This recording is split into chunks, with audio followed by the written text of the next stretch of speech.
तर प्रियंका चतुर्वेदी ह्या टीका करतात, समजा माननीय मुख्यमंत्री एकनाथ शिंदे किंवा खासदारचे जे उमेदवार श्रीकांत शिंदे, तर त्यांनी स्वतःकडं पण आधी बघावं ना. त्यांनी किती पक्षामध्ये उड्या मारलेल्या आहेत, जिथे भेटेल तिथेच जायचं त्यांचं धोरण आहे. मग त्यांनी इतर लोकांवरती हे करू नये.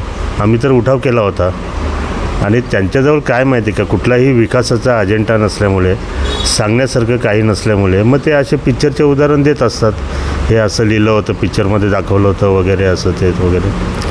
श्रीकांत शिंदेचं कार्य बोलतं, त्यांनी जे काम केलेलं आहे ते काम बोलतं. ते एकनाथ शिंदे तर ठीक आहे, एकनाथ शिंदेचे सुपुत्र हा काही गुन्हा नाही, परंतु असं बोलणं ह्याच्यावरनं त्या बाईची मानसिकता आपल्याला समजते.